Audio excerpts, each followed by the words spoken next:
Pancasila di tengah era globalisasi, dan tema yang kedua, Pancasila dan tantangan milenial. Bismillahirrahmanirrahim. Assalamualaikum warahmatullahi wabarakatuh. Waalaikumsalam warahmatullahi wabarakatuh. Selamat siang. Salam sejahtera untuk kita semua. Om Swastiastu, Namo Buddhaya, salam kebajikan. Seperti kata pepatah mengatakan, tak kenal maka tak sayang. Maka sebelumnya izin memperkenalkan diri. Nama saya Alvin Asti Paujiah dari kelas 2B PGSD, selaku MC yang akan memandu acara pada siang hari ini. Sebelumnya yang kami hormati, Bapak Dr. Andes Haji Dewahyudin MPD, yang kami hormati, Ibu Jenita Caturyasari MPD, selaku dosen pengampu mata kuliah Pendidikan Pancasila, Prodi Pendidikan Guru Sekolah Dasar UPI Kampus Purwakarta, dan yang kami hormati para hadirin yang berbahagia. Alhamdulillahirabbil alamin. Wassalatu wassalamu ala asrofil anbiya'i wal mursalin wa ala alihi wa sahbihi ajma'in. Amma ba'du. Alhamdulillah, puji syukur mari kita panjatkan kehadirat Allah Subhanahu wa taala yang telah memberikan limpahan rahmat berupa kesehatan dan karunia kepada kita sehingga kita dapat bertatap maya pada Zoom meeting kali ini dalam keadaan sehat walafiat.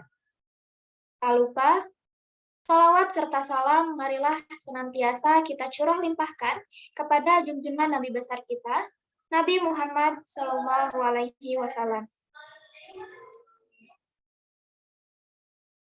Hadirin yang berbahagia, kita mulai acara showcase kali ini dengan pembacaan ayat suci Al-Quran yang akan dibacakan oleh Saudari Nadia Bersman Hami.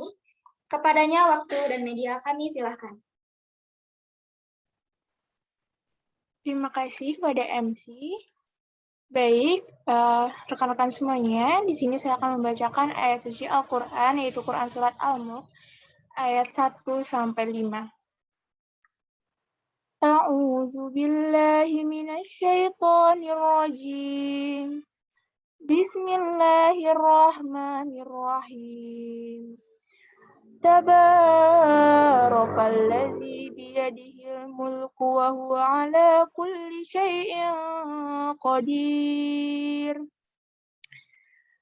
Alladzi khalaqal mauta wal hayata liyabluwakum ayyukum ahsanu amala wa huwa al-azizul ghafur. Alladzi khalaqa sab'a samawatin tibaqa ma tara fi khalqir rahmani min tafawut warji'il basara hal tara min futur summa rji'il basara karrataini yanqalib ilaikal basaru khasi'an wa huwa hasir. Walaqad zayyana as-samaa'a ad-dunya bimasabiha waja'alnaha rujuman lisyayatin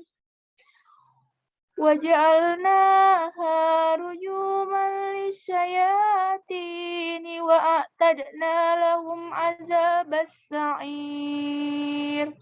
Shadaqallahul azim. Terima kasih MC. Saya kembalikan kepada MC.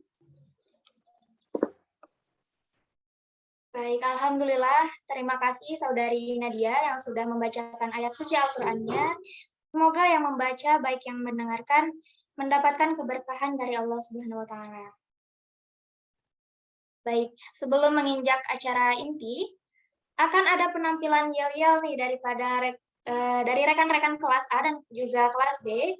Boleh dari pemimpin kelas dipersiapkan untuk menyiapkan yel-yelnya. Kita mulai dari kelas A terlebih dahulu, sepertinya kelas A sudah siap nih. Boleh dipimpin dari kelas A oleh siapa?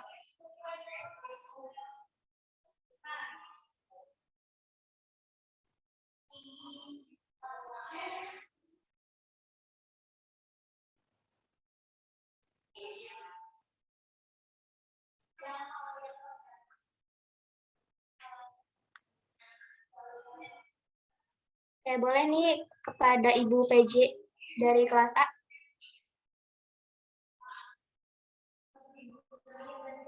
Ya, baik teman-teman, kita akan mulai yel-yel dari kelas A. Sebelumnya ikuti ketukan dari saya ya. 1, 2, 3. Mana di mana? Kelas paling Kelas paling oke, kelas PGSD. mana di mana Kelas paling keren. keren. Kelas paling keren, Kelas kelas PGSD.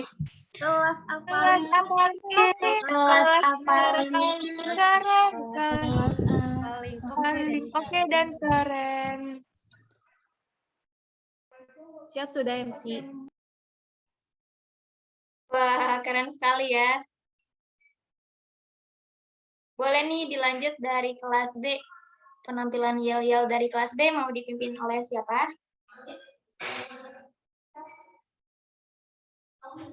Kita gini aja nih. Ya, boleh dipimpin oleh saya. Iya, mangga kelas B. Ayo teman-teman. B. 1, 2, 3. Hei kawan-kawan semua. Dan juga Bapak, Kita bertemu bersama di Showcase Showcase Pancasila. Walaupun Walaupun Showcase tapi banyak manfaatnya.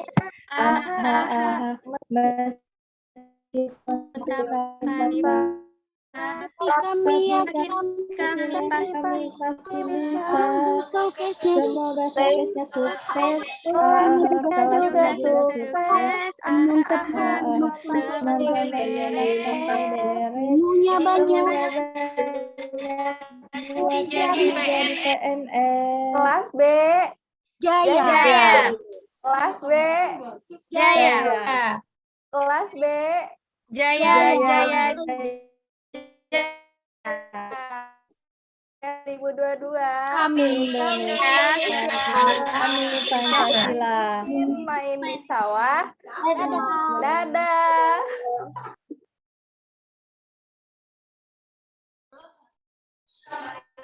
Wah, keren sekali kelas B, sangat kompak nih. Sudah sangat sepertinya mengikuti kegiatan showcase kali ini. Sudah dicukupkan sekian mungkin ya untuk penampilan yel-yel. Diharapkan dengan tadi penampilan yel-yel bisa lebih semangat lagi untuk mengikuti agenda ke depan. Oke, para hadirin semua difokuskan kembali. Dilanjut memasuki acara inti, yaitu pemaparan hasil portofolio oleh para jubir, dilanjut sesi diskusi dan tanya jawab. Namun sebelumnya diingatkan kembali untuk para hadirin agar dapat mengaktifkan fitur kameranya dan juga menonaktifkan fitur mikrofon selama sesi pemaparan portofolio berlangsung. Pada pemaparan portofolio yang pertama, oleh tim kelas A Prodi Pendidikan Guru Sekolah Dasar, yang akan dimoderatori oleh Saudari Alida Zia Fatimah. Kepadanya kami silakan. Baik, terima kasih MC. Assalamualaikum warahmatullahi wabarakatuh. Sebelumnya izinkan saya memperkenalkan diri. Perkenalkan, nama saya Alida Zia Fatimah dengan NIM 2100584 dari kelas 2A PGSD. Di sini saya akan memandu jalannya pemaparan portofolio kelas 2A PGSD. Kepada yang terhormat Bapak Dr. Andes Haji Dewahyudin MPD dan Ibu Jenita Syaturiasari MPD selaku dosen pengampu mata kuliah Pendidikan Pancasila, serta para peserta Showcase Pendidikan Pancasila tahun 2022 yang saya hormati dan saya banggakan. Segala puji bagi Allah Subhanahu wa Ta'ala, Tuhan semesta alam, atas berkat rahmat dan karunia-Nya, kita dapat berkumpul via Zoom meeting dengan keadaan sehat walafiat pada hari yang berbahagia ini. Tema yang akan dibawakan oleh kelas kami adalah Pancasila dan Tantangan Milenial. Salah satu contohnya adalah yang terjadi pada Indonesia belakangan ini. Akhir-akhir ini, Indonesia seringkali digemparkan oleh fenomena kejahatan jalanan, yaitu kelitih yang terjadi di daerah istimewa Yogyakarta dan sekitarnya. Penjelasan lebih lanjut akan dibawakan oleh pemateri pertama kami, yaitu Audrey Rosdiana Putri. Sebelumnya, izin mengingatkan kepada para pemateri, waktu yang diberikan hanya 4 menit. Oleh karena itu, diharapkan kepada setiap pemateri untuk dapat mengefektifkan waktunya dengan sebaik mungkin. Tanpa berlama-lama lagi, kepada Audrey, waktu dan media dipersilahkan.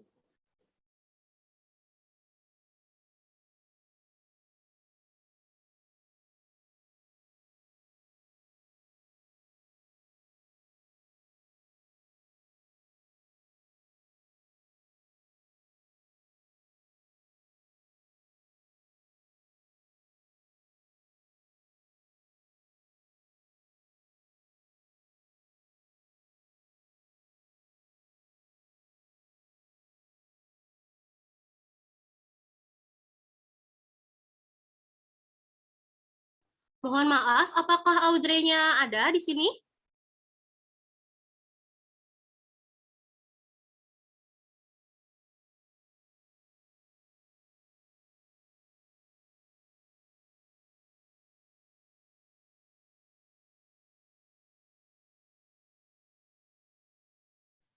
Sepertinya sedang terkendala jaringan ya. Mungkin teman-teman dari kelompok portofolio pertama bisa membackup Audrey terlebih dahulu selagi menunggu Audrey-nya bersiap memperbaiki jaringannya.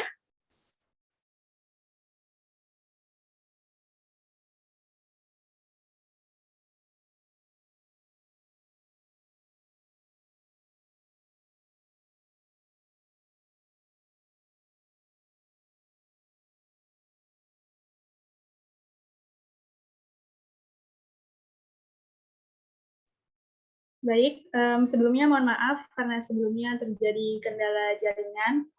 Terima kasih sebelumnya kepada moderator yang telah memberikan saya kesempatan untuk mempresentasikan portofolio dari kelompok 1. Halo semuanya, saya Audrey Rosdiana Putri dengan NIM 2108169 selaku perwakilan juru bicara dari kelompok 1. Sebelumnya, kelas kami telah sepakat untuk memilih Pancasila dan Tantangan Milenial sebagai topik pembahasan pada showcase nanti. Milenial sendiri berartikan sebagai generasi yang melek teknologi. Maka dari itu, kami dari kelompok 1 mengangkat kasus kelitih sebagai rumusan masalahnya. Seperti yang kita ketahui, belum lama ini terjadi aksi kriminalitas yang kembali menelan korban, yang mana aksi tersebut disebut dengan kelitih. Aksi ini terjadi di Yogyakarta pada 4 April lalu dan menewaskan korban bernama Dava Azim Al-Basit yang diduga tewas akibat sabetan gear anggota kelitih pada saat mencari makan sahur. Lalu, apa itu kelitih? Kelitih mempunyai makna sebagai kegiatan keluar rumah di malam hari guna menghilangi penat. Namun, kini kelitih sendiri mengalami pergeseran makna menjadi suatu hal yang merujuk pada tindakan kriminalitas maupun anarkistis. Tentunya kelitih merupakan salah satu tindak kejahatan yang menyimpang dengan nilai dalam Pancasila, karena kelitih adalah perilaku agresivitas yang dilakukan dengan sengaja untuk melukai seseorang. Tentu hal ini tidak sesuai dengan sila pertama yang berbunyi ketuhanan yang Maha Esa, karena kita sebagai bangsa Indonesia harus mengakui adanya Tuhan yang menciptakan semesta beserta isinya. Nah, aksi kelitih ini banyak sekali dilakukan oleh kalangan remaja, sehingga dapat dikatakan bahwa aksi ini merupakan bentuk disorientasi pada remaja. Tentunya masalah ini berkaitan dengan tantangan Pancasila di era milenial. Kenapa demikian? Karena aksi kelitih tersebut dapat terjadi akibat kurangnya pendidikan Pancasila serta ketidakefektifannya pembinaan moral yang dilakukan oleh lingkungan sekitarnya, seperti orang tua, sekolah, maupun masyarakat. Tidak hanya itu saja, tentunya pengaruh globalisasi juga turut menjadi latar belakang daripada aksi tersebut, sehingga mengakibatkan krisis moral yang terjadi pada bangsa, terutama para generasi muda. Boleh di next?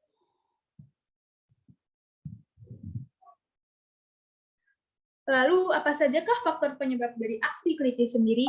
Yang pertama yaitu ada rasa ingin menunjukkan eksistensi diri. Yang kedua, minimnya perhatian dari keluarga. Yang ketiga, kecerdasan emosionalnya yang sangat rendah.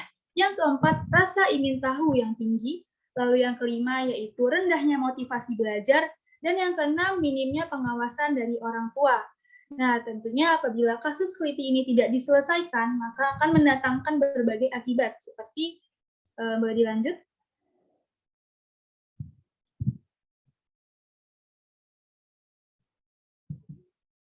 Adapun akibat yang ditimbulkan diantaranya yang pertama yaitu dapat menyebabkan korban bertambah, yang kedua berpotensi menimbulkan trauma jangka panjang bagi si korban, yang ketiga, menimbulkan keresahan dan ketakutan masyarakat dalam menjalankan kehidupan sehari-hari. Yang keempat, yaitu dapat mengganggu ketertiban sosial. Yang kelima, menurunkan kualitas anak penerus bangsa Indonesia. Yang keenam, merusak persatuan dan kesatuan bangsa. Dan yang terakhir, yaitu mencemari nama baik sekolah atau instansi, atau bahkan keluarga. Mengingat bahwa para generasi muda memegang peranan terpenting untuk masa depan bangsa, maka sudah seyogyanya Pancasila sebagai dasar falsafah bangsa dan negara perlu untuk dipahami, dihayati, dan diamalkan oleh seluruh bangsa Indonesia, terutama pada generasi muda, sehingga kelak dapat menjadikan para generasi muda sebagai generasi yang mempunyai ketakwaan, moral, serta karakter yang bermartabat bagi masa depan bangsa Indonesia. Boleh dilanjut?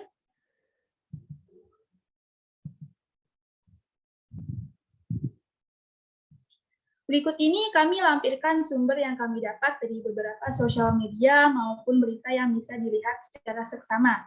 Baik, mungkin cukup sekian paparan yang bisa saya sampaikan dari portofolio kelompok 1. Terima kasih, saya kembalikan kepada moderator. Baik, terima kasih kepada Saudari Audrey atas penjelasannya yang sangat luar biasa. Selanjutnya adalah sesi mengkaji kebijakan alternatif untuk menangani kasus keliti yang akan dibawakan oleh pemateri kedua kami, yaitu Indah Permata Yuliani. Kepada Saudari Indah Permata, waktu dan media dipersilahkan. Terima kasih kepada moderator yang telah mempersilahkan saya untuk menyampaikan hasil portofolio kelompok 2.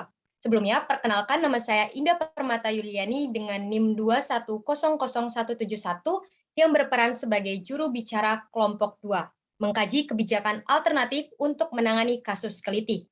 Boleh di next?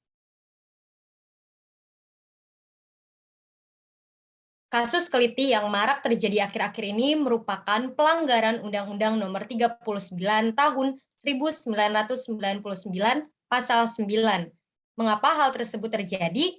Karena tidak sedikit dari kasus keliti ini membuat korbannya meninggal dunia, sehingga hal tersebut bertentangan dengan hak untuk hidup. Boleh di next? Lanjut ke beberapa pasal yang bisa kita pakai untuk menangani kasus keliti. Yang pertama ada pasal 351 KUHP. Seperti yang tadi sudah dijelaskan oleh tim portofolio 1, keliti merupakan perilaku agresivitas yang dilakukan secara sengaja untuk melukai seseorang. Hal tersebut sejalan dari tindak penganiayaan. Itu tindak menyebabkan perasaan tidak enak.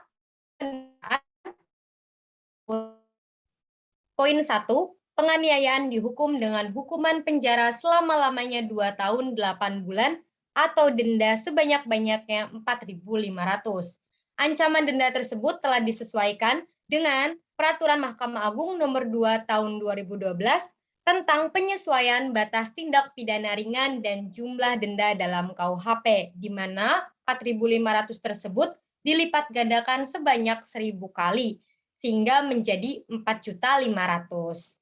Poin kedua, jika perbuatan itu menjadikan luka berat, si tersalah dihukum penjara selama-lamanya 5 tahun. Di poin ini, tindak penganiayaan yang dilakukan oleh pelaku dilakukan secara sengaja, namun si untuk memberikannya luka berat, sehingga ia dihukum selama-lamanya 5 tahun. Poin ketiga, jika perbuatan itu menjadikan mati orangnya, dia dihukum penjara selama-lamanya 7 tahun. Poin ini juga tidak jauh berbeda dengan poin 2, di mana si pelaku tidak berniat sampai menghilangkan nyawa korban. Lanjut ke poin keempat, dengan penganiayaan disamakan merusak kesehatan orang dengan sengaja. Seperti yang tadi sudah dijelaskan, bahwa tindakan atau kasus keliti tersebut kan membuat korbannya luka, baik secara ringan maupun berat. Hal tersebut sejalan dengan pemahaman poin keempat, di mana tindak penganiayaan mampu melukai ataupun merusak kesehatan korban. Boleh dilanjut? Lanjut ke pasal 354 KUHP. Poin 1, barang siapa dengan sengaja melukai berat orang lain dihukum karena menganiaya berat dengan hukuman penjara selama-lamanya 8 tahun. Di sini perlu digarisbawahi ya, bahwa tindak penganiayaan yang dilakukan oleh pelaku dilakukan secara sengaja dan telah tertanam kuat niat dalam pelaku untuk menciderai korban secara berat, sehingga ini tergolong ke dalam penganiayaan berat. Ia pun dihukum selama-lamanya 8 tahun penjara. Boleh di next. Lanjut ke pasal 338 KUHP. Pasal ini berkaitan dengan pembunuhan. Kasus keliti ini kan nggak jarang ngebuat korbannya meninggal dunia atau dapat dikatakan pembunuhan di dalamnya, sehingga kita dapat kasus keliti. Lanjut ke pasal 55 KUHP.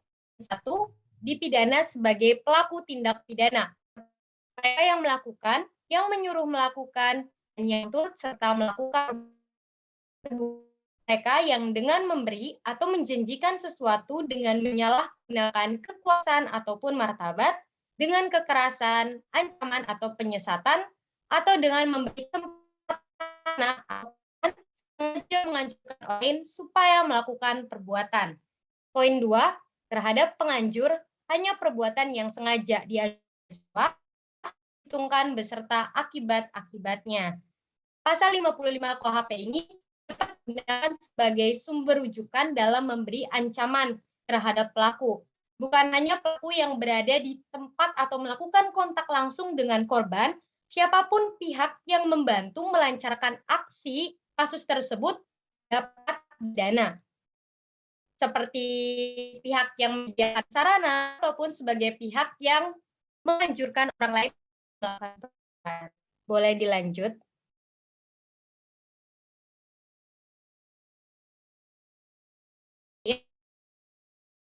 Tahun 2012 tentang sistem anak yang berhadapan dengan hukum. Kita bakal mengenal istilah diversi. Diversi ini bertujuan untuk mencapai kesepakatan damai antara pelaku dengan korban melalui upaya musyawarah. Nanti korban dengan orang tua maupun walinya serta pelaku beserta orang tua ataupun walinya mencapai kesepakatan. Tidak perlu dilanjutkan agar tidak berbelit dan tidak panjang. Terima kasih. Sekian paparan saya kembalikan kepada moderator. Baik, terima kasih kepada Indah Permata atas penjelasannya yang sangat luar biasa. Selanjutnya kita akan lanjutkan dengan sesi penjelasan tentang kebijakan yang kelas kami nilai paling tepat untuk menangani kasus keliti ini, yang akan dibawakan oleh pemateri ketiga kami, yaitu Khomsanuha Amanatul Rizki. Kepada Saudari Khomsanuha, waktu dan media dipersilahkan. Baik, terima kasih moderator yang telah memberikan saya kesempatan. Sebelumnya, izin memperkenalkan diri, saya Khomsanuha Amanatul Rizki dengan 2108-181 sebagai juru bicara dari kelompok portofolio 3 yang akan memaparkan kebijakan yang paling tepat untuk mengatasi permasalahan keliti. Dari beberapa kebijakan yang telah dikaji, didapatkan 2 hasil yang masih dijadikan perbandingan untuk kebijakan yang akan diambil dalam menghadapi permasalahan Pancasila dan tantangan milenial, yaitu seperti yang sudah dipaparkan oleh kelompok portofolio 2, Undang-Undang Nomor 11 Tahun 2012 tentang Sistem Peradilan Pidana Anak, dan Undang-Undang Nomor 39 Pasal 9 Tahun 1999 tentang Hak Asasi Manusia, yang kemudian dirincikan kembali dalam Kitab Undang-Undang Hukum Pidana KUHP, seperti pada pasal 338 tentang pembunuhan, pasal 354 dan pasal 351 tentang penganiayaan, dan pasal 55 tentang pengeroyokan. Setelah membahas berbagai kelebihan dan kekurangan serta keterkaitan dengan topik kajian kelas, akhirnya kelompok portofolio 3 memilih kebijakan pada Undang-Undang Nomor 11 Tahun 2012 tentang Sistem Peradilan Pidana Anak. Apa yang menjadi dari kebijakan yang dipilih ini? Yang pertama, dapat lebih mengontrol anak di bawah umur agar tindak hati semena-mena. Apabila tidak ada undang-undang ini, maka anak-anak di bawah umur bisa menjadi lebih bebas melakukan kejahatan. Bahkan bisa menyebabkan eksploitasi anak oleh orang dewasa untuk melakukan tindak kriminal demi keuntungan sepihak. Selain itu, dengan diberlakukannya hukuman pada pasal ini, maka akan ada pembinaan yang diberikan kepada pelaku kejahatan yang belum dewasa. Sehingga hal ini dapat mencegah tindak pidana tersebut akan terjadi di kemudian hari dan mencegah segala bentuk kejahatan yang akan dilakukan oleh anak tersebut karena sudah adanya pembinaan yang akan membuatnya sadar terhadap perbuatannya. Selanjutnya, kekurangan dari kebijakan yang dipilih ini, dalam pelaksanaannya peraturan ini hukumannya belum bisa secara tegas diterapkan kepada pelaku karena masih mempertimbangkan hak asasi manusia maupun masa depannya pelaku yang berstatus masih anak-anak dan masih harus bersekolah. Dengan demikian, dibuatnya peraturan ini pun tidak akan dapat terrealisasikan dan hanya akan menciptakan generasi milenial yang tidak takut hukum. Baik, cukup sekian yang dapat saya paparkan dari kajian kelompok portofolio 3. Kurang lebihnya mohon maaf, saya kembalikan lagi kepada moderator. Baik, terima kasih Saudari Khomsa Nuha.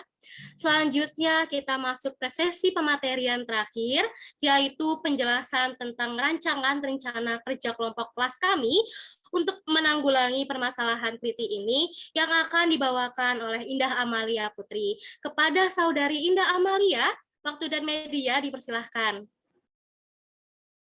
Baik, terima kasih banyak moderator. Halo semuanya, perkenalkan saya Indah Amalia Putri sebagai juru bicara kelompok 4 yang akan membawakan hasil rancangan kerja kami dalam memberikan solusi bagi masalah yang diambil sebagai kajian kelas 2A, yaitu tindak kejahatan keliti yang dilakukan oleh para remaja. Adapun rancangan rencana kerja yang akan dilakukan oleh kelompok 4, yaitu dengan mengadakan sosialisasi kepada masyarakat umum dan khususnya kepada para remaja yang berusia 12-18 tahun. Boleh di next? Sebelumnya kami telah menelaah dari berbagai penjelasan tertulis tentang bagaimana cara kelas mengajak masyarakat baik perorangan maupun kelompok untuk mendukung rancangan kerja yang diusulkan. Adapun pihak masyarakat serempak mengemukakan bahwa sepatutnya lah anak remaja yang melakukan tindakan kelitih ini diberikan peradilan sesuai dengan undang-undang yang berlaku. Boleh di next slide?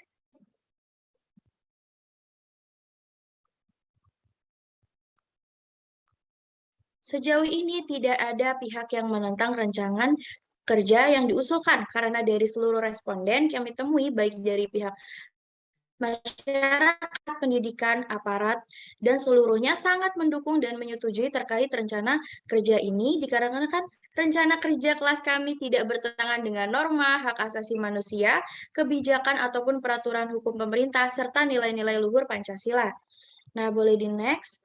Dari penjelasan tertulis tentang bagaimana kelas mendapatkan dukungan dari pemerintah atas kebijakan yang diusulkan, pertama ada dari pihak kepolisian, dari pihak untuk bekerjasama menangkap dan memberikan peradilan pidana bagi para remaja pelaku tindakan keliti secara manusiawi dan objektif sesuai dengan rancangan kerja serta bekerja sama dalam melakukan sosialisasi ke masyarakat luas dan khususnya para remaja yang di kisaran 12-18 tahun mengenai larangan, dampak negatif serta sanksi yang akan didapatkan jika melakukan tindakan pidana keliti sesuai dengan Undang-Undang Nomor 11 Tahun 2011. Dan dari pihak pendidikan, kelas mengajak kerjasama pihak sekolah terkhusus bagi jenjang SMP dan SMA yang notabene diduduki oleh para remaja untuk melakukan sosialisasi mengenai larangan, dampak negatif, serta sanksi yang akan didapatkan jika melakukan tindakan pidana keliti ini, yang tentunya sangat bertentangan dengan norma.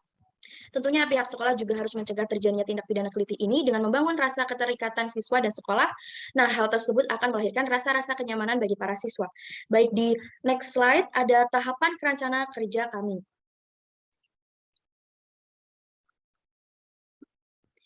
Yang pertama, melakukan sosialisasi dengan pihak terkait, yaitu pihak kepolisian, tokoh masyarakat setempat, dan sivitas akademik terkait. Yang kedua, melakukan promosi di media sosial mengenai kasus ini pada platform WhatsApp, Instagram, dan Twitter, serta di media cetak seperti pamflet dan spanduk. Yang ketiga, mengimplementasikan rencana program kerja yang diusulkan.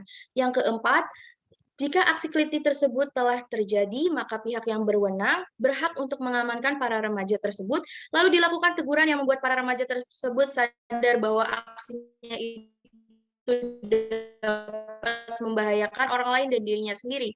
Nah, yang terakhir, jika teguran telah dilakukan dalam lembaga di Balai Perlindungan dan Rehabilitas Sosial Remaja atau BPRSR, di anak remaja tersebut akan diberikan pembinaan dan pemahaman tentang nilai-nilai Pancasila sebelum dikembalikan kepada orang tuanya. Nah, di next slide selanjutnya, sumber referensi yang kami gunakan dari media internet yang memuat tentang artikel dan jurnal ilmiah yang terkait dengan analisis kami. Kami berharap dengan tahapan-tahapan ini menjadi solusi yang tepat dalam memberantas kejahatan keliti di kalangan remaja yang dapat membahayakan masyarakat setempat. Baik, sekian dari saya kembalikan ke moderator. Terima kasih. Baik, terima kasih kepada Saudari Indah Amalia atas pemateriannya yang sangat luar biasa. Sekian pematerian dari kelas kami. Selanjutnya kita masuk ke sesi diskusi tanya-jawab. Bagi teman-teman yang memiliki pertanyaan ataupun yang ingin menambahkan dan menyanggah, dipersilahkan untuk mengaktifkan fitur raise hand-nya.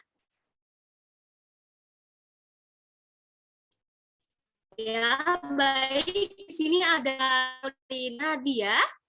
Kepada Saudari Nadia, dipersilahkan untuk memberikan pertanyaan. Baik, terima kasih moderator dan izin rekan-rekan semua. Di sini saya Nadia Bersunhani dengan NIM 2100073 dari Instansi Universitas Pendidikan Indonesia. Di sini saya ingin bertanya kepada rekan-rekan tim best project dari kelas 2A PGSD. Dari fenomena keliti di Jogja ini, pelajar tertarik bergabung dengan geng pelajar sebagai wahana eksistensi diri karena tidak mendapatkan ruang pengakuan di lingkungan keluarga ataupun sekolah. Lalu, bagaimana peran kita sebagai mahasiswa di sini yang akan menjadi calon seorang guru, khususnya untuk membangun pengakuan peran diri di lingkungan keluarga dan sekolah, sehingga siswa memiliki motivasi belajar yang tinggi. Sekian pertanyaan dari saya.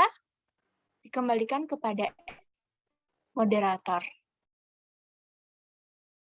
Baik, terima kasih kepada Nadia.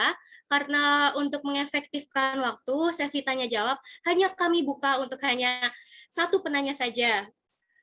Izinkan kami untuk mendiskusikan jawabannya terlebih dahulu selama 2 menit. Kami akan kembali nanti. Terima kasih.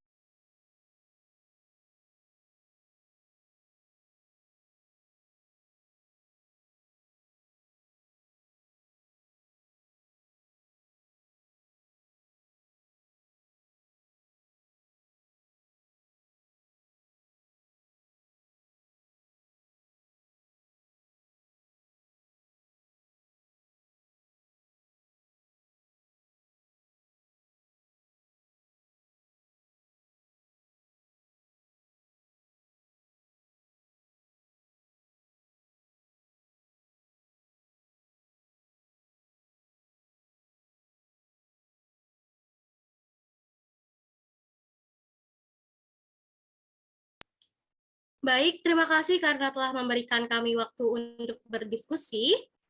Kepada para juru bicara kelas 2A PGSD, dipersilahkan untuk menjawab pertanyaan dari Saudari Nadia.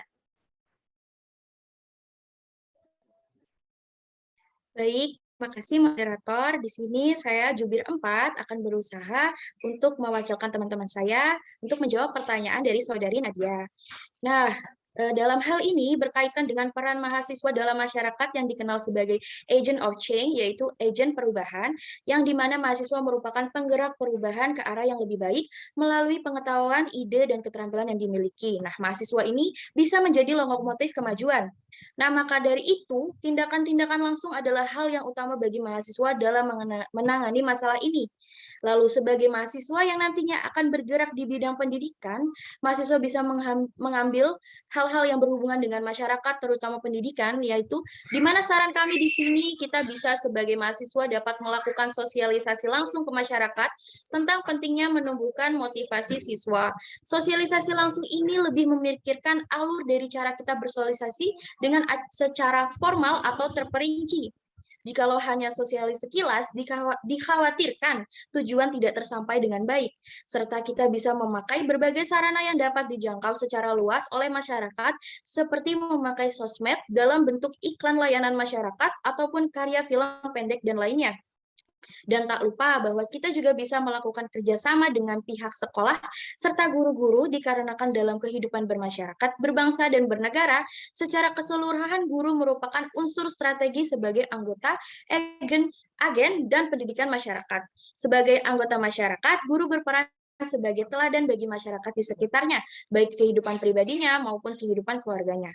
Lalu sebagai agen masyarakat, guru berperan sebagai penengah antara masyarakat dengan dunia pendidikan, khususnya di sekolah.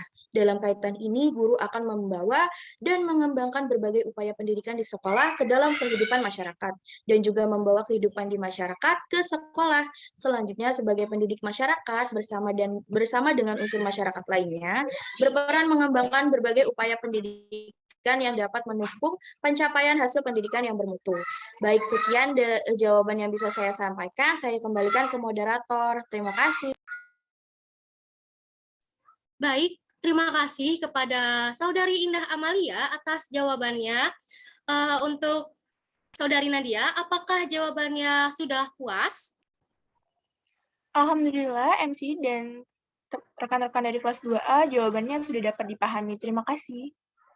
Baik, untuk teman-teman peserta Showcase Pendidikan Pancasila tahun 2022 ini, apabila memiliki tambahan ataupun ingin menyanggah jawaban yang tadi, dipersilahkan untuk mengaktifkan fitur raise hand-nya.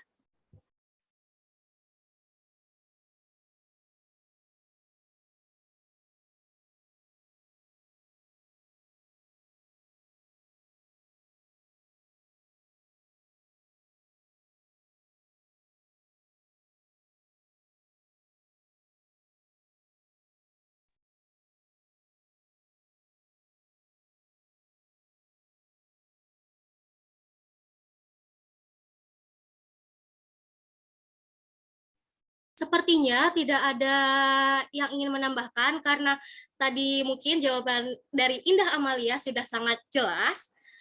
Selanjutnya adalah sesi pemberian tanggapan dari dosen pengampu mata kuliah Pendidikan Pancasila kepada yang terhormat Bapak Dr. Handes Haji Dewahyudin MPD dan Ibu Jenita Caturyasari MPD. Waktu dan media dipersilahkan.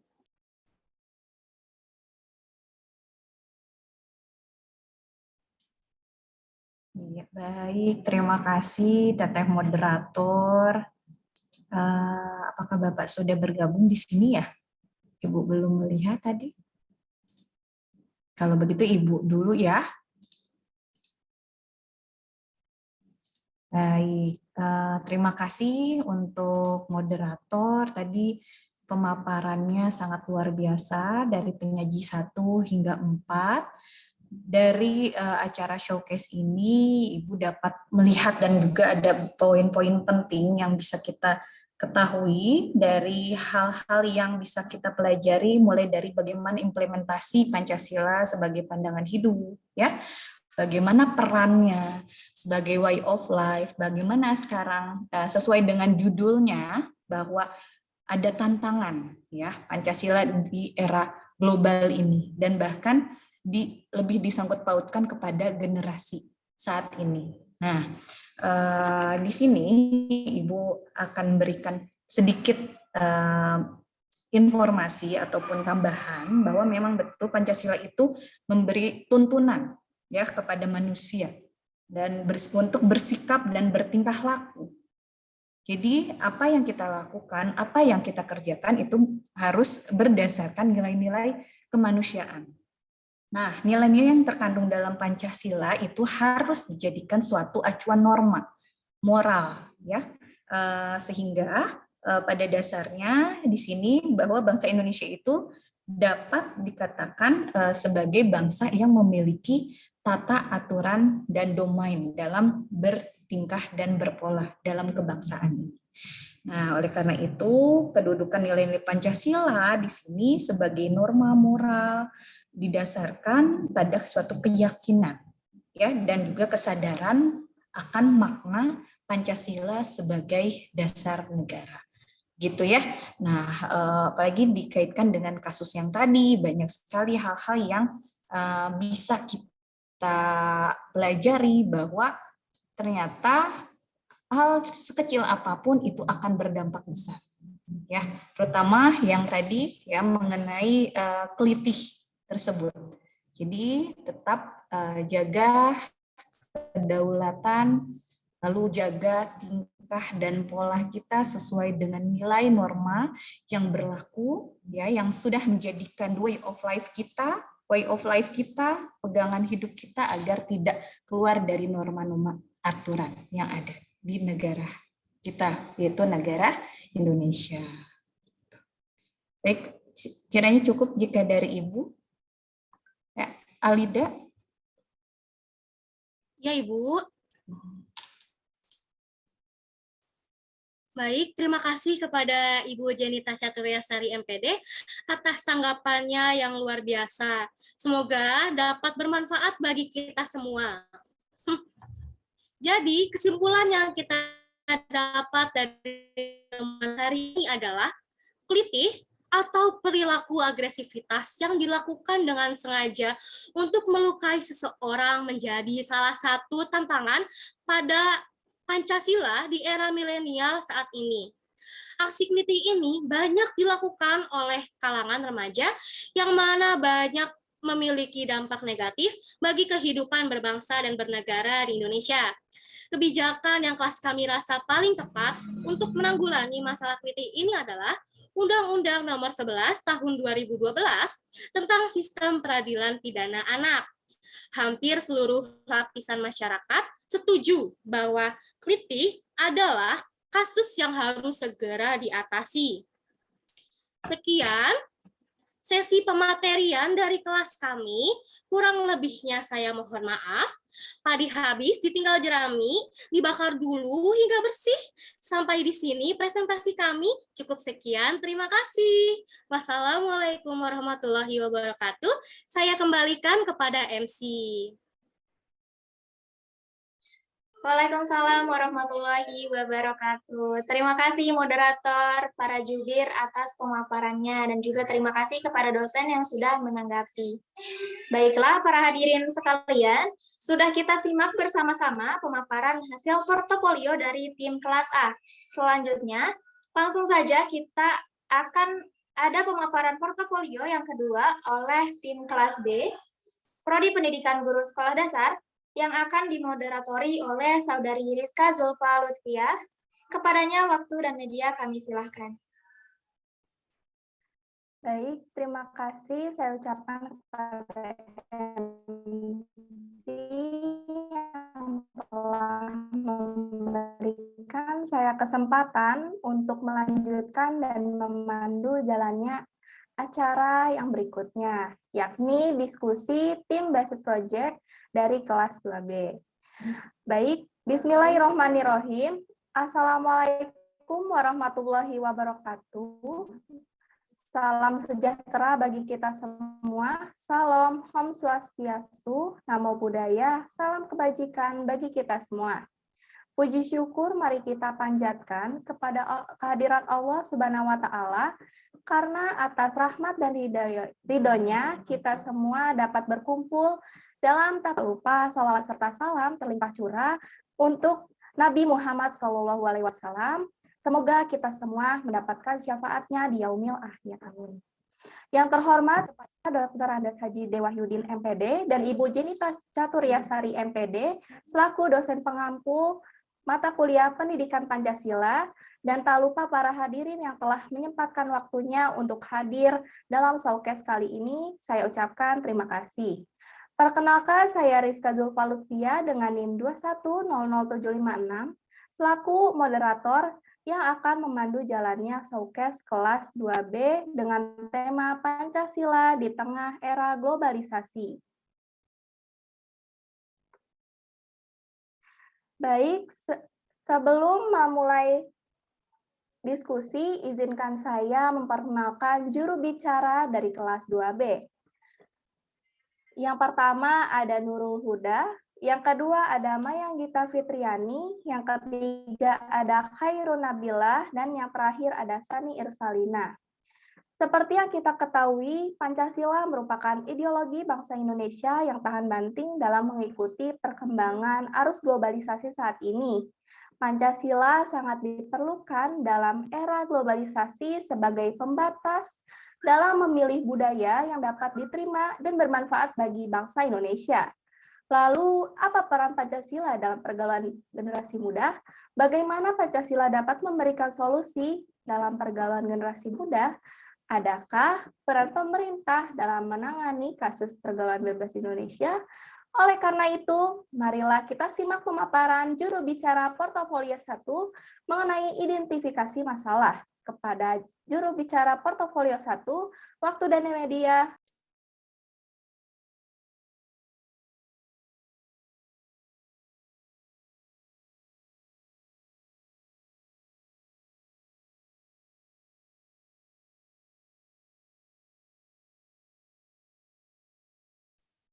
Baik, terima kasih kepada moderator atas kesempatannya.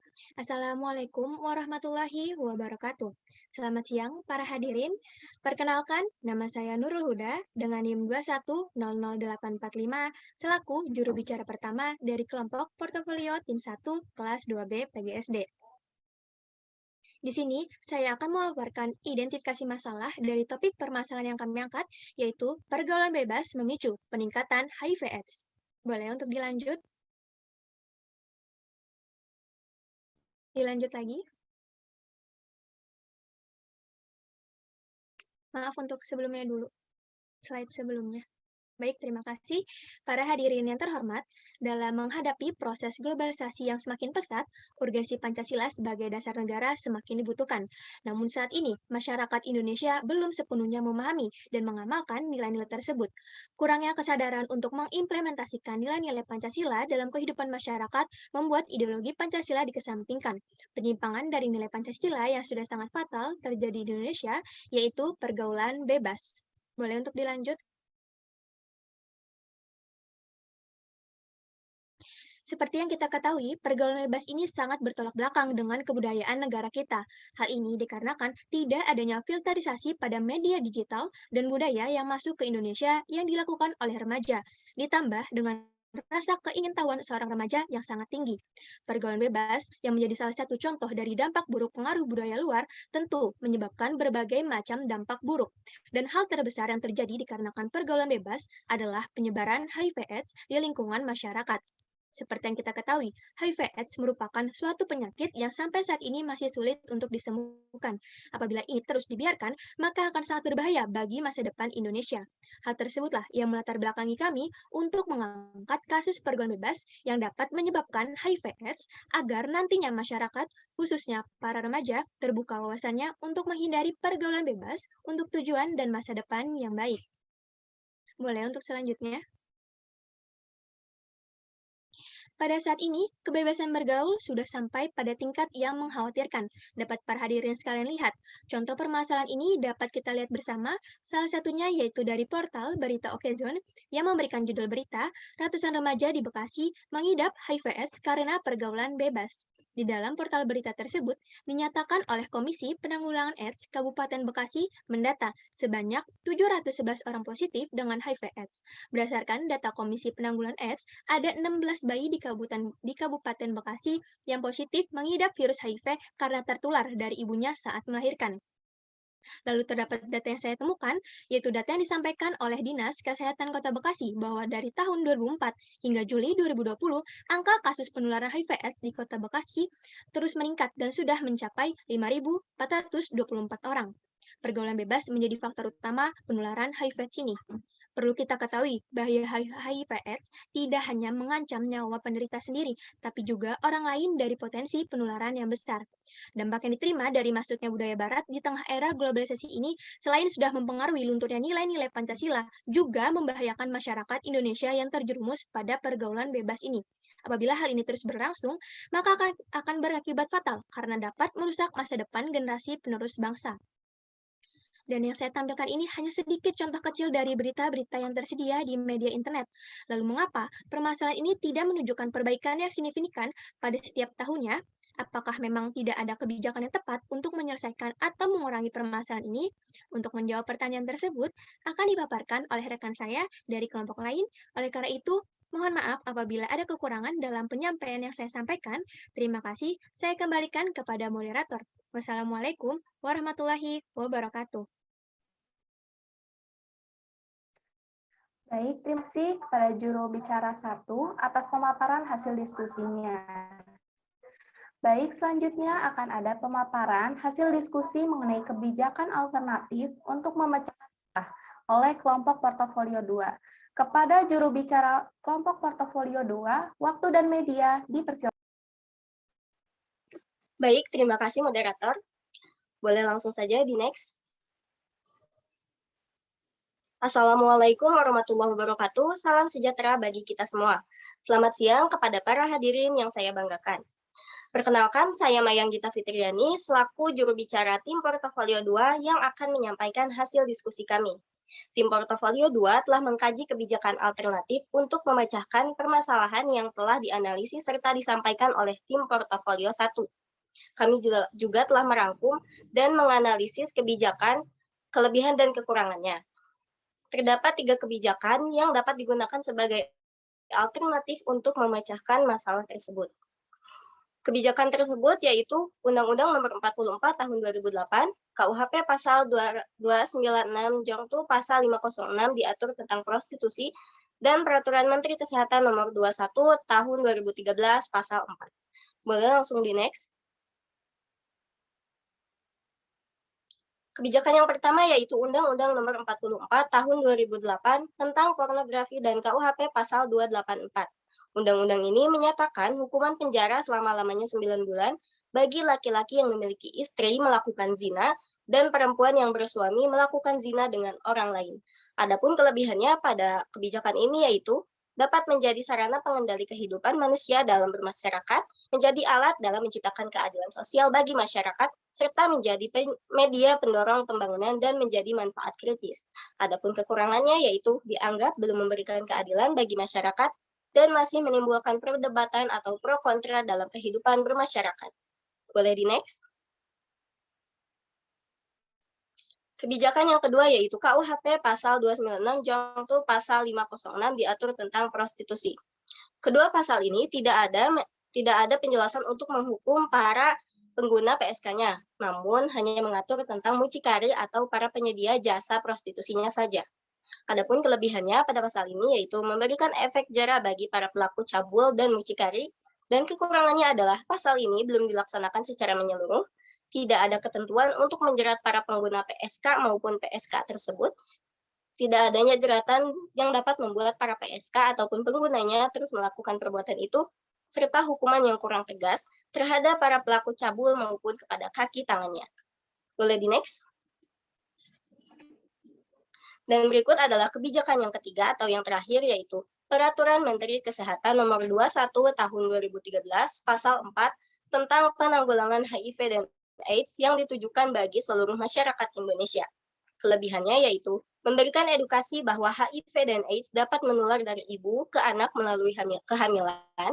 Terdapat beberapa program untuk pencegahan HIV dan AIDS dari ibu ke anak, menjaga generasi baru bangsa untuk terhindar dari HIV dan AIDS. Masyarakat dapat lebih waspada terhadap hal-hal yang dapat menularkan HIV dan AIDS.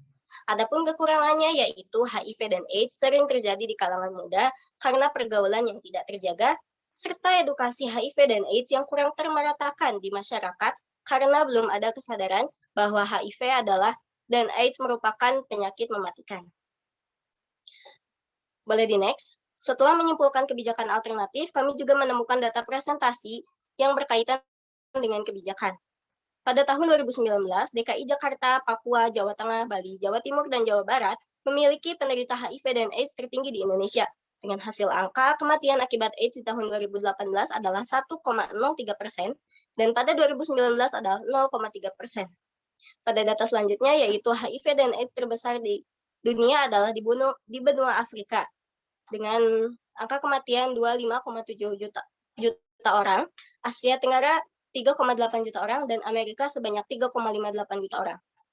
Berikut adalah distribusi penderita HIV berdasarkan populasi beresiko secara global, yaitu para pekerja seks, pemakaian narkoba suntik, hubungan sesama jenis, transgender, dan populasi lainnya. Boleh di next? Dalam pembuatan portofolio ini, kami mengidentifikasi sumber informasi melalui dua sumber. Yang pertama yaitu melalui media platform elektronik menggunakan YouTube untuk mencari pemahaman dari kebijakan-kebijakan yang telah saya sebutkan, dan yang kedua yaitu melalui media tulis atau e-jurnal yang relevan dan terpercaya. Selanjutnya, pemilihan kebijakan yang paling tepat untuk mengatasi permasalahan yang akan disampaikan oleh tim portofolio berikutnya. Sekian dari saya. Terima kasih atas perhatiannya. Saya kembalikan kepada moderator. Wassalamualaikum warahmatullahi wabarakatuh. Waalaikumsalam warahmatullahi wabarakatuh. Terima kasih kepada juru bicara kelompok portofolio 2 atas pemaparan hasil diskusinya. Baik, selanjutnya akan ada pemaparan hasil diskusi mengenai perkembangan kebijakan publik kelas oleh kelompok portofolio 3. Kepada juru bicara kelompok portofolio 3, waktu dan media dipersilakan. Assalamualaikum warahmatullahi wabarakatuh. Terima kasih moderator yang telah memberikan kesempatan kepada saya untuk berbicara. Selamat siang saya ucapkan kepada yang terhormat Bapak Dr. Andes D. Wahyudin, MPD, dan Ibu Jenita Chaturyasari, MPD, selaku dosen pengampu mata kuliah Pendidikan Pancasila dan para hadirin yang saya banggakan.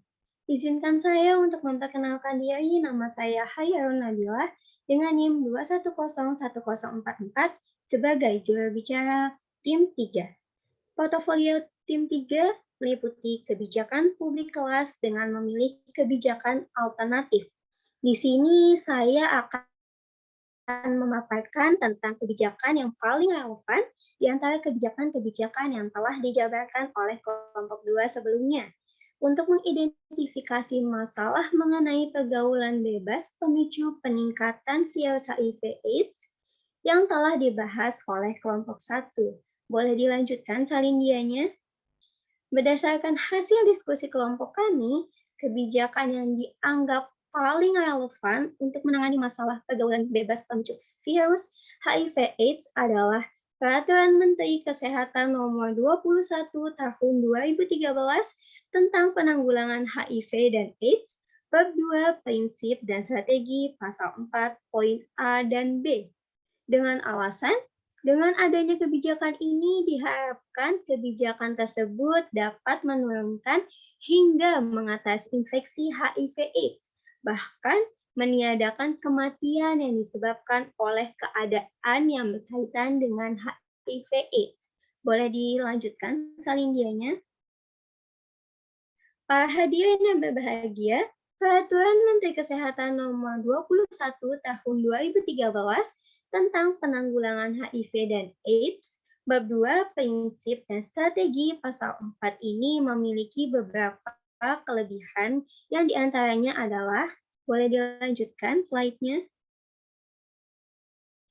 Kelebihan yang pertama yaitu memberikan edukasi bahwasannya HIV dan AIDS adalah dampak dari pergaulan bebas. Dan yang kedua, memberikan edukasi agar masyarakat lebih waspada akan bahaya HIV/AIDS sehingga mereka bisa menjaga lingkungan pergaulannya agar terhindar dari hal-hal negatif. Namun, kebijakan ini masih memiliki kekurangan, yakni diantaranya adalah Yang pertama, HIV/AIDS masih sering ditemukan karena pergaulan yang tak sehat di masyarakat masih banyak dijumpai. Dan yang kedua, edukasi bahaya HIV/AIDS sebagai dampak pergaulan bebas masih belum merata di masyarakat sehingga masyarakat masih menyepelekan akan hal ini. Boleh dilanjutkan? Baik. Lantas, apakah yang harus dilakukan sebagai upaya merealisasikan kebijakan tersebut? Berikut ini dilampirkan sumber yang kebijakan yang telah dijelaskan sebelumnya.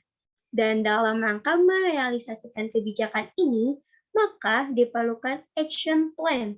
Action plan yang dimaksud akan dijabarkan oleh juru bicara kelompok 4. Baik, cukup sekian yang dapat saya sampaikan. Kurang lebihnya mohon maaf. Terima kasih atas perhatiannya. Saya kembalikan kepada moderator. Wassalamualaikum warahmatullahi wabarakatuh. Waalaikumsalam warahmatullahi wabarakatuh. Baik, terima kasih atas pemaparannya dari juru bicara kelompok portofolio 3. Baik, selanjutnya akan ada pemaparan hasil diskusi mengenai action plan oleh kelompok portofolio 4. Kepada juru bicara kelompok portofolio 4, waktu dan media dipersilakan. Baik, terima kasih moderator telah memberikan saya untuk membahas portofolio tim 4. Sebelumnya, selamat siang dan salam sejahtera bagi kita semua. Kepada yang terhormat, dosen pengampu mata kuliah Pancasila, serta audiens yang saya banggakan. Di sini, saya Sani Irsalina, juru bicara dari tim portofolio 4, akan melanjutkan pemecahan masalah atau action plan dari kajian kelas yang kami pilih. Untuk itu, mari kita bahas mengenai apa saja yang harus kita lakukan untuk action plan atau pemecahan masalah dari kajian sebelumnya. Sesuai dengan tim portofolio 1, 2, 3, bahwasannya tim portofolio 4 mengambil aksi nyata yang dapat digunakan untuk menangani masalah kajian kelas. Ada 2 aksi yang kami bawa. Yang pertama, peningkatan promosi video edukasi di media sosial.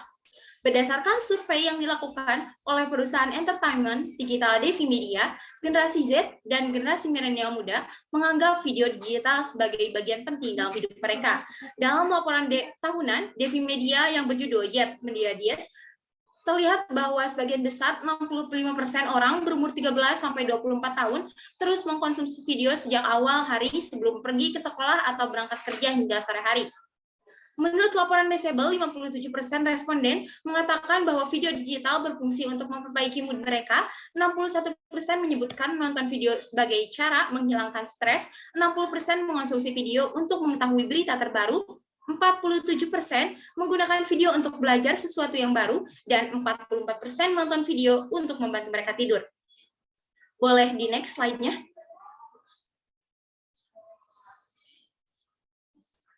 Baik, terima kasih. Sekitar 85% responden menyebutkan bahwa YouTube merupakan platform utama yang mereka gunakan untuk menonton video. Netflix berada di posisi kedua dengan pangsa 66%, TV berada di posisi ketiga dengan pangsa 62%, dan posisi keempat diduduki oleh Facebook dengan pangsa 53%. Dalam fakta ini, video edukasi dapat menjadi salah satu action plan dalam langkah mengentaskan isu yang dibahas karena remaja saat ini beresiko melakukan pergaulan bebas.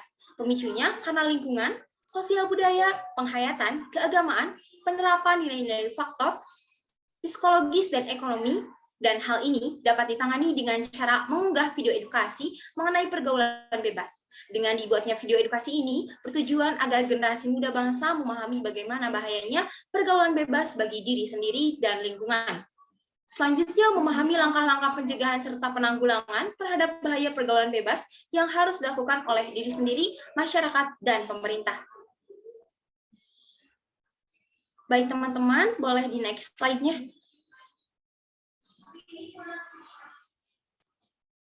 Baik, dari pernyataan tadi terlihat bahwa edukasi dari bentuk video dapat menjadi aksi yang dapat dilakukan dalam menghadapi isu ini. Selanjutnya mengenai aksi kedua, action plan yang kedua yang kami ambil mengenai pengendalian dan pelatihan melalui program VCT atau Voluntary Counseling and Testing. Organisasi Kesehatan Dunia atau World Health Organization telah meluncurkan panduan VCT yang berguna dalam mendeteksi dan menangani HIV secara global. Pada prinsipnya, VCT bersifat rahasia dan dilakukan secara sukarela. Artinya, hanya dilakukan atas inisiatif dan persetujuan seseorang yang datang pada penyediaan layanan VCT untuk diperiksa. Hasil pemeriksaan pun terjaga kerahasiaannya. Acquired Immune Deficiency Syndrome merupakan penyakit yang tergolong new emerging disease. Salah satu upaya penanggulangan HIV/AIDS adalah deteksi dini untuk mengetahui status sosial yang sudah terinfeksi virus HIV atau belum melakukan konseling dan testing HIV/AIDS secara sukarela. Baik, kesimpulannya, action plan yang kami ambil yaitu peningkatan promosi video edukasi dan pengendalian serta pelatihan melalui program VCT merupakan sebuah gagasan yang tentunya mampu untuk diimplementasikan baik bagi mahasiswa dan masyarakat umum dengan tujuan yang dilandaskan agar seluruh permasalahan bisa menemukan titik permasalahan dan pemecah dari isu-isu yang terjadi sehingga mampu mengedukasi serta mengendalikan apa yang ditujukan pada penyelesaian permasalahan. Dengan adanya action plan yang kami bentuk nantinya bertujuan untuk mengatasi berbagai permasalahan mengenai isu yang diciptakan sebuah regulasi dan diciptakan generasi penerus bangsa yang berkualitas dan mewujudkan negara Indonesia yang menormalisasikan hal yang patut dinormalkan. Baik, cukup sekian action plan yang dapat kami paparkan. Terima kasih. Dikembalikan kepada moderator.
Mohon maaf,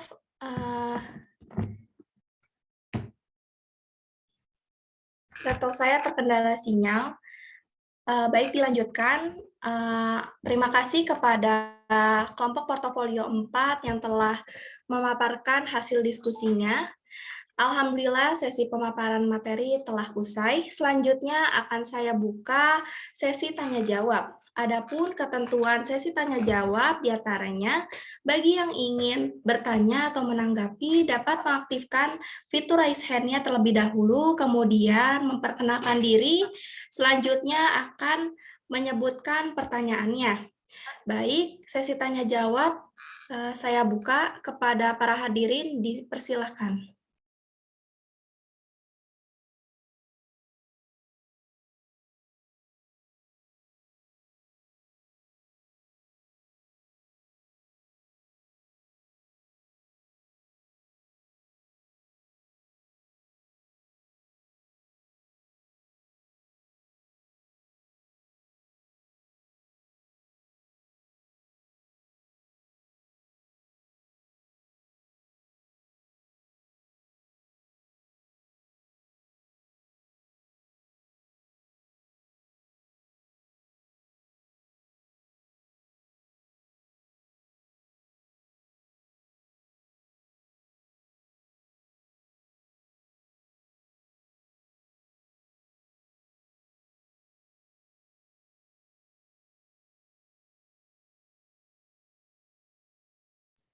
Baik, sudah ada penanya,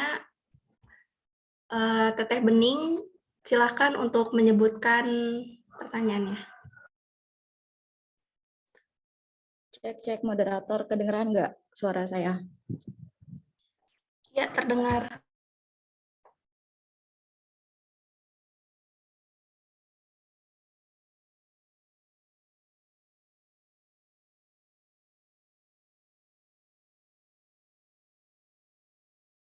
Iya kelihatan.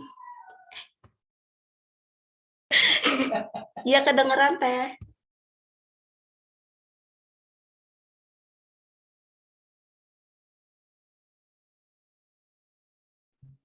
Oke, terima kasih ya Teriska selaku moderator. Izin bertanya setelah tadi dijelaskan oleh para jubir, apakah bisa dijabarkan kembali action plan yang telah kelompok 4 jelaskan, lalu bagaimana hubungan atau peran mahasiswa dalam action plan tersebut? Terima kasih Teh, bisa dipahami nggak kira-kira? Baik, pertanyaan akan disimpan terlebih dahulu. Pertanyaan dapat dipahami. Untuk Ibu, Bapak, dan teman-teman, mohon izin untuk memberikan waktu untuk berdiskusi bagi kelompok kelas 2B. Sekitar 2 menit. Terima kasih.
Baik, untuk waktu berdiskusi dicukupkan.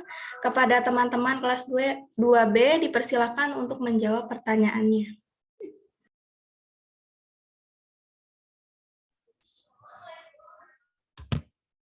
Baik, terima kasih Rizka atas kesempatannya dan terima kasih Bening atas pertanyaannya. Di sini saya Sandia Salina dari kelompok 4 portofolio 4 izin untuk menjawab pertanyaan dari Bening. Baik, mahasiswa merupakan agent of change, yang itu artinya bahwa mahasiswa merupakan penggerak perubahan ke arah yang lebih baik melalui pengetahuan, ide, dan keterampilan yang dimilikinya. Mahasiswa bisa menjadi lokomotif kemajuan, tunas bangsa yang bisa menjadi motor perubahan dan penanggulangan sosial di tengah masyarakatnya, termasuk dalam menanggulangi persoalan HIV atau AIDS. Baik, mahasiswa juga dikenal memiliki peran sosial kontrol, maksudnya adalah mahasiswa memiliki kontrol sosial terhadap kehidupan masyarakat, bangsa, dan negara. Ketika ada kejadian yang tidak sesuai dengan cita-cita bangsa dan nilai luhur bangsa, maka mahasiswa akan memberikan saran, kritikan, dan solusi. Dengan begitu, diharapkan arah kebijakan para pemimpin tidak sampai melenceng. Peran kaum intelektual muda itu dinilai cukup signifikan, khususnya dalam mengkampanyekan penanggulangan penyakit yang belum ditemukan obatnya itu.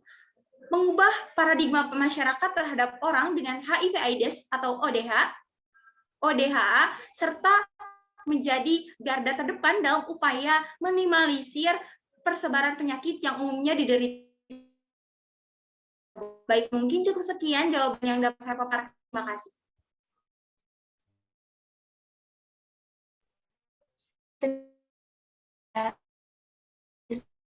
Bagaimana Teteh Bening, apakah jawaban dapat Iya, sudah dapat dipahami. Terima kasih moderator dan juga Teh Sani. Baik, alhamdulillah sesi tanya jawab Mungkin ada yang mau menambahkan. Baik, dipersilakan kepada Teteh Hairun Nabilah untuk menambahkan.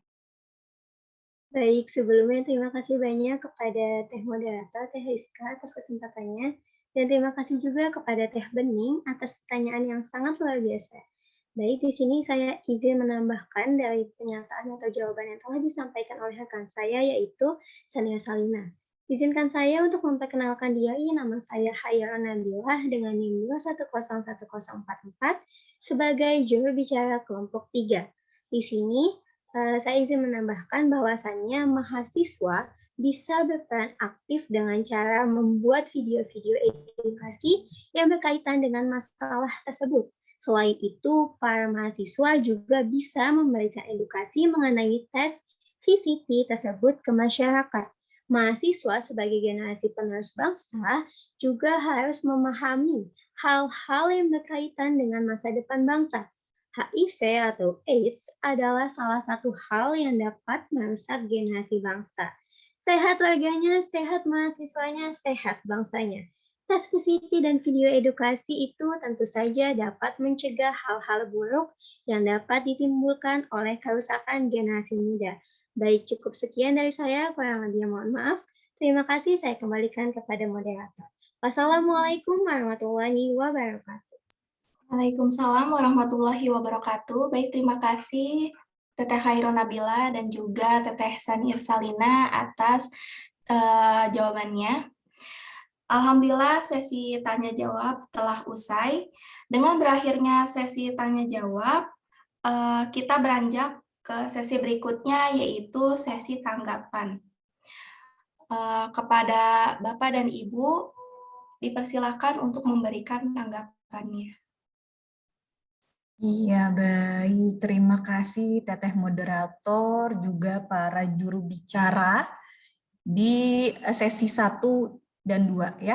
Juga ini para jubir dari ke-1, kedua, ketiga, bahkan ke-4 tadi banyak sekali hal yang kita dapatkan informasinya. Ya, berbicara mengenai permasalahan HIV gitu ya, ini sebagian besar itu memang masih sangat tabu jika membicarakan hal tersebut.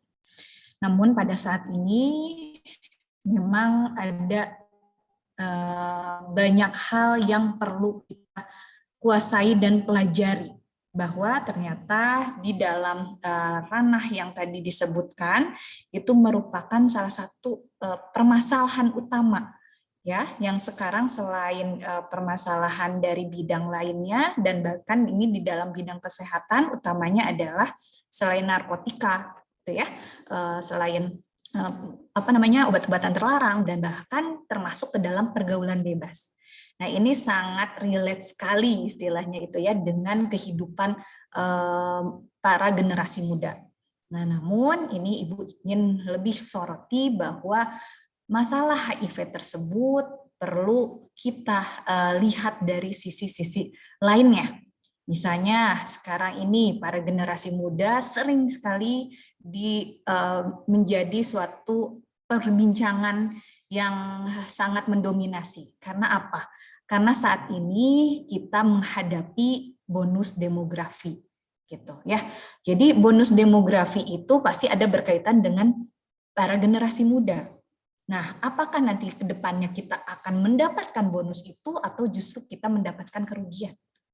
Nah, jika kita lihat dari permasalahan ini, ya kita pasti akan mendapatkan banyak kerugian jika diambil dari sisi kelamnya, yaitu adanya permasalahan dari pergaulannya, yaitu pergaulan bebas hingga terjadi penyakit tersebut. Itu sangat mengerikan ya teman-teman, jangan sampai kita mencoba sesuatu hal itu seperti hal yang biasa, tapi ternyata itu dapat membuat dampak yang sangat buruk, bukan hanya diri kita, namun untuk negara kita ke depannya. Nah, dilihat dari beberapa situs nih ya Ibu ya, selalu melihat apa saja sih, bukan hanya dari negatifnya. Ada hal positif ternyata di dalam persiapan menuju nanti generasi emas 45 itu. Ternyata mengambil dari sisi yaitu bonus demografi. Nah, ternyata di tahun 2021 dan 2002 ini bahkan di sini ada ya data statistik pun Ibu beberapa dibaca dari presentasi penduduk usia produktif ya, usia 15 sampai 64 tahun termasuk Anda semua ya. Terdapat total populasi tahun 2020 itu sebesar 70,72%. Sedangkan persentase penduduk usia non produktif itu sekitar 0 sampai dengan 14 tahun dan 65 tahun ke atas tercatat hanya 29,28% pada tahun 2020. Nah, jadi hal tersebut mengibaratkan bahwa inilah saatnya ya, pertumbuhan ini sangat pesat karena dibandingkan dengan usia yang non produktif tadi yang usia 0 sampai 14 tahun dan di atas 65 tahun itu lebih cenderung lebih sedikit. Sedangkan usia produktif itu sekarang lebih banyak. Nah, saatnya sekarang lah kita yang muda, yang berkarya, yang memiliki cita-cita harus mewujudkannya mulai dari sekarang. Jangan sampai banyak kerikil-kerikil di luar sana yang dapat menyesatkan bahkan menghancurkan martabat, moral, dan kebiasaan serta nilai-nilai Pancasila sehingga tadi ya virus-virus ataupun permasalahan yang dapat menjadi sumber malapetaka negara kita dapat menjerumuskan generasi muda kita sehingga sulit untuk dibendung dan tidak ada lagi generasi muda yang produktif dan kesulitan untuk mendapatkan bonus demografi di kemudian hari. Itu ya, Teh Rizka. Jadi semangat untuk rekan-rekan mahasiswa, jaga terus kedaulatan negara kita. Tadi sudah tahu banyak informasi yang kita dapatkan, permasalahan di luar sana, bukan hanya itu, kita perlu jaga bagaimana caranya kita sebagai mahasiswa, bagaimana caranya kita untuk menjaga kemaslahatan negara kita. Begitu. Oke, sudah cukup kalau dari Ibu. Baik, terima kasih Ibu atas tanggapan dan tambahan sedikit materinya. Apakah ada yang ingin menambahkan atau menanggapi kembali?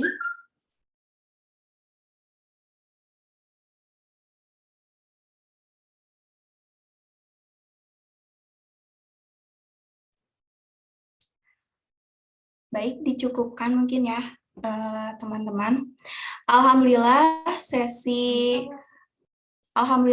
tanggapan telah usai. Dengan berakhirnya sesi tanggapan ini menandakan pemaparan hasil diskusi kelas 2B telah usai. Dari pemaparan portofolio kelompok 1, 2, dan 3, serta 4, dapat disimpulkan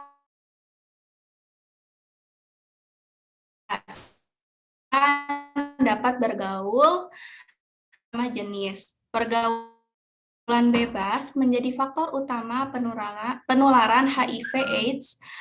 Ini HIV/AIDS juga tidak hanya mengancam nyawa penderita, tetapi juga orang lain dengan potensi penularan yang besar. Dalam menanggulangi hal tersebut, kami dari kelas 2B memilih kebijakan yakni Permenkes nomor 21 tahun 2003 dengan action plan yakni melalui peningkatan promosi dan pengandalian melalui program VCT.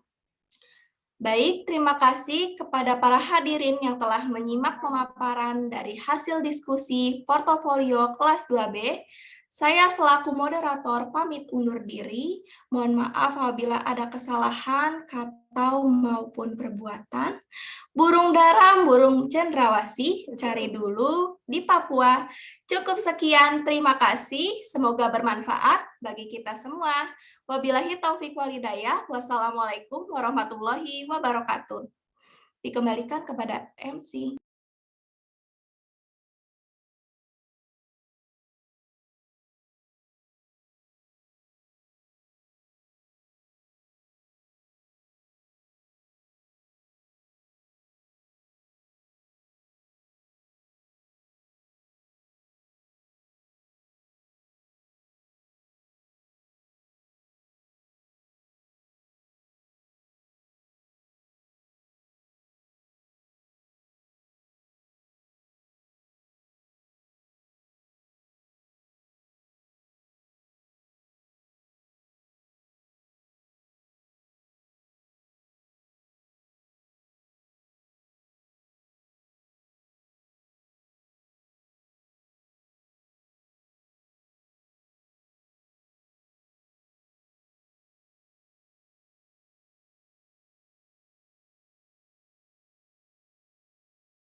Oke, baik.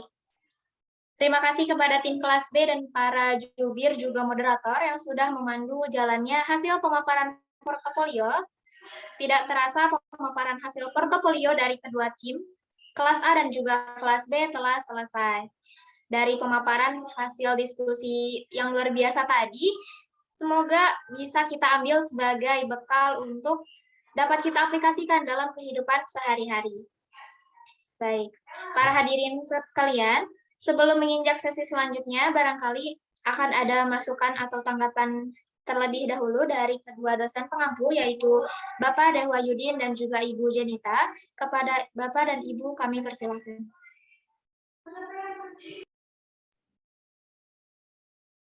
Ya, baik, TTMC. Hatur nuhun, luar biasa. Boleh beri apresiasi dulu untuk kelas 2A dan 2B. Mana? Kasih semangatnya dulu. Boleh tepuk tangan? Iya, luar biasa ini showcase tahun kedua ya. Kalau untuk kelas 2A, namun di kelas 2B ini merupakan tahun pertamanya gitu ya. Tadi setelah rentetan acara yang sudah kita lalui, alhamdulillah kita sudah sampai pada penghujung. Namun tadi ada beberapa hanya kendala-kendala kecil yang bisa kita koreksi bersama ya. Itu yang bisa kita perbaiki di kemudian hari, atau ini yang pertama ya, yang utamanya adalah materi-materi yang disampaikan sudah cukup baik ya. Terus walaupun waktunya tidak begitu diberikan banyak karena kita belajar untuk dapat menyampaikan walaupun hanya kurang dari 5 menit. Ya, bahkan sudah dikatakan ada metode yang baru yaitu 3-minute presentation yang diharapkan kita dapat belajar untuk mempresentasikan secara jelas, lugas, tepat gitu pada sasaran. Namun kita pun memberikannya secara lebih interaktif gitu ya, dan jelas gitu. Walaupun hanya sebentar, tapi penyampaiannya cukup dirasa sangat bagus gitu ya untuk kelompok A ataupun B. Nah, untuk nanti ke depannya ya mudah-mudahan kita dapat berkolaborasi juga dengan universitas-universitas lain atau bahkan dari dosen-dosen lain yang dapat menyelenggarakannya lebih dapat tingkatannya lebih luas ataupun nasional, karena usaha teman-teman di sini sangat baik dan rapih menurut Ibu. Jika hanya sebatas ini sayang sekali gitu. Mudah-mudahan di lain kesempatan kita dapat bukan hanya sampai di sini, tapi dapat mempublikasikannya juga ya di beberapa jurnal, bahkan dari tulisan teman-teman dapat kita publikasikan dan juga jadi salah satu bukti bahwa perkuliahan ini sudah berjalan ya, dapat melakukan kegiatan sepada dengan baik dan juga kita mendapatkan hasil karya yang nyata ya dalam bentuk tulisan. Oke, kiranya dari Ibu dicukupkan. Teh Alfi, Ibu punya pantun nggak ya? Burung Irian, burung cendrawasih saja ya. Cukup sekian dan terima gaji. Terima kasih Mas Ibu ya. Mangga, Teh Alfi. Baik, Ibu. Ya, baik Ibu, terima kasih banyak atas tanggapan dan masukannya. Semoga apa yang disampaikan Ibu tadi menjadi bahan evaluasi yang dapat membangun untuk kita, agar kedepannya semakin maju dan lebih baik lagi tentunya. Oke, selanjutnya nih, sebelum acara penutupan, akan ada sesi kesan dan pesan terlebih dahulu. Boleh kepada para hadirin, disilakan untuk mengisi link Padlet yang akan dibagikan oleh tim panitia di kolom chat. Oke, untuk tim PDD boleh nih untuk langsung di-share screen agar para partisipan bisa sama-sama melihat gitu dan membaca kesan-pesan dari teman-teman yang lainnya.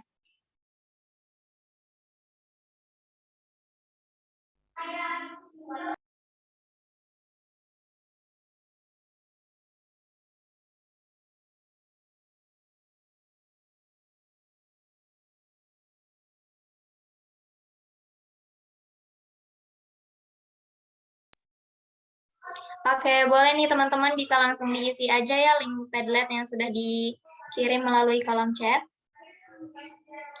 Dari sekian banyak nih partisipan, ada 94 partisipan. Boleh banget nih diisi kesan pesan setelah mengikuti kegiatan showcase kali ini. Wah, alhamdulillah katanya lancar showcase-nya. Seru, alhamdulillah. Terima kasih untuk semua panitia showcase, terkhusus Tarapatika. Siapa nih yang ngetik? Alhamdulillah katanya tuh. Jubir 3B keren. Wah, deg-degan.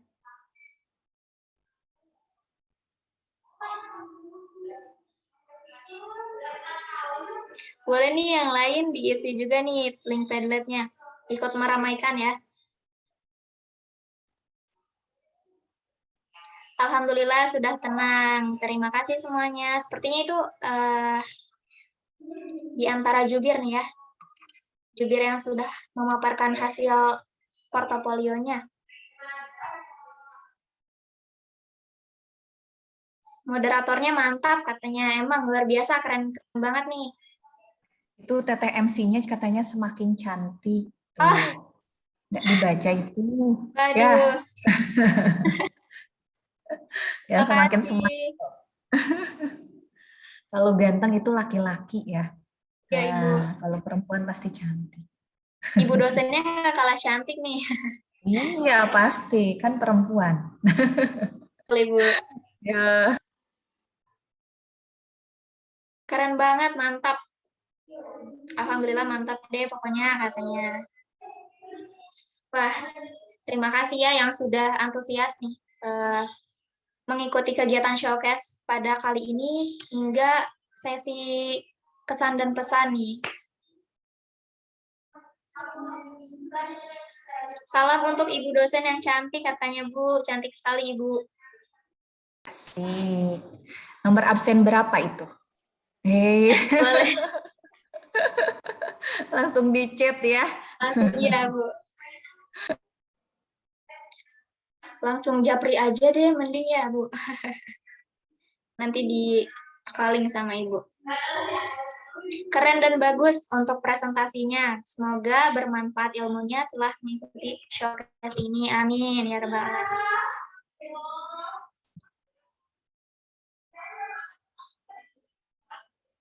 Sudah kelitihmu nyebak bersamaku katanya. Waduh.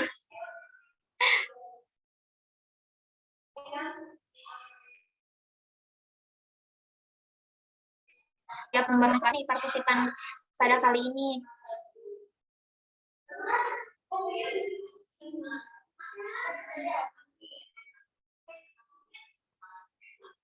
Good job guys buat kelas B katanya, mantap.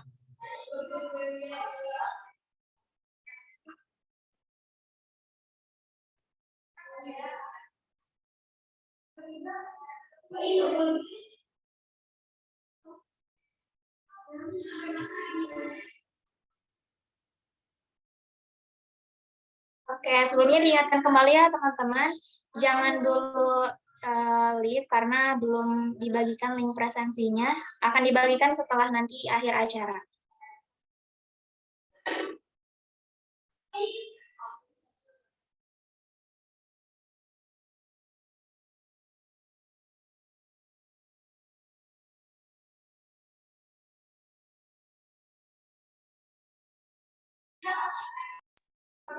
Oke, sepertinya link presensi sudah dibagikan ya melalui kolom chat. Bisa untuk diisi terlebih dahulu nih teman-teman.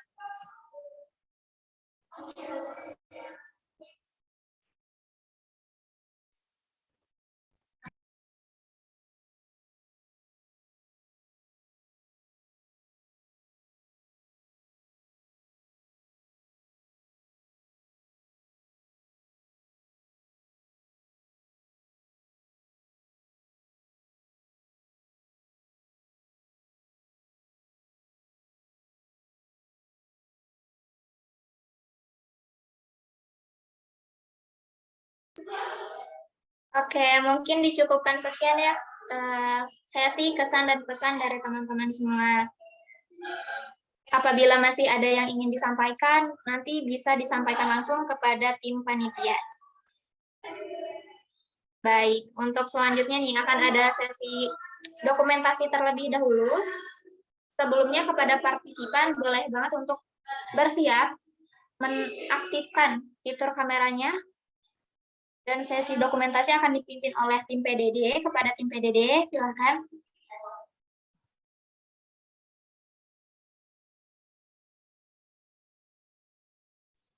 Iya, baik. Terima kasih kepada MC. Ayo, teman-teman yang belum mengaktifkan fitur kamera, harap dinyalakan terlebih dahulu.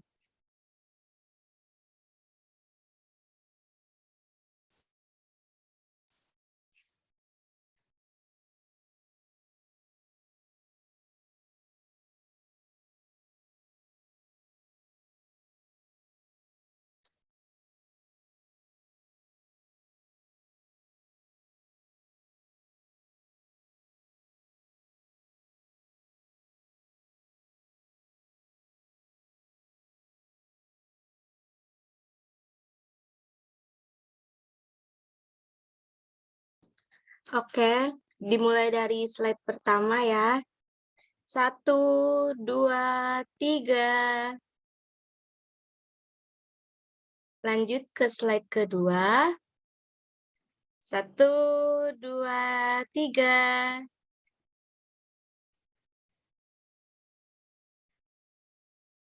Lanjut ke slide ketiga.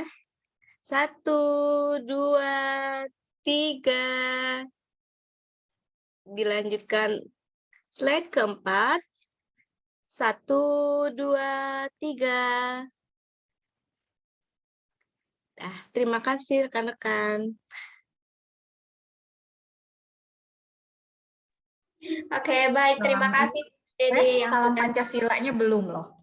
Sekali lagi salam Pancasila di slide pertama saja yang terlihat. Boleh ya Teh Afi? Boleh banget Ibu, silakan. Ayo salam Ayo Pancasila. teman-teman. 1, 2, 3. Ya, sudah Ibu. Oke, iya.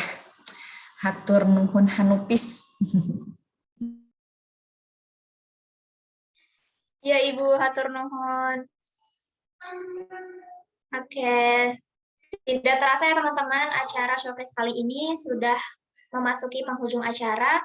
Marilah kita tutup acara showcase kali ini dengan pembacaan doa yang akan dipimpin oleh Saudari Fani Herlina. Kepadanya waktu dan media kami silahkan.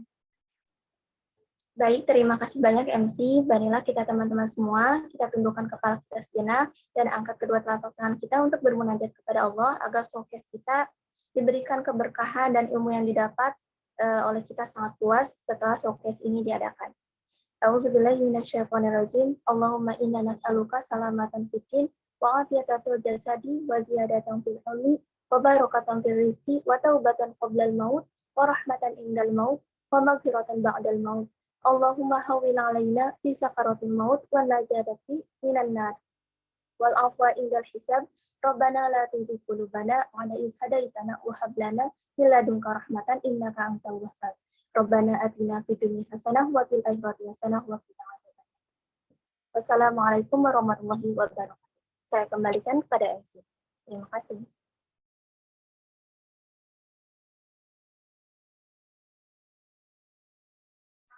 Waalaikumsalam warahmatullahi wabarakatuh. Baik, terima kasih. Alhamdulillah acara demi acara telah kita lewati bersama-sama. Demikian pemaparan showcase Team Best Project kali ini.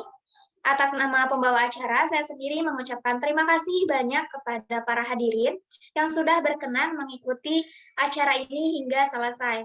Dan mohon maaf yang sebesar-besarnya jika sekiranya ada kata yang kurang berkenan di hati para hadirin sekalian.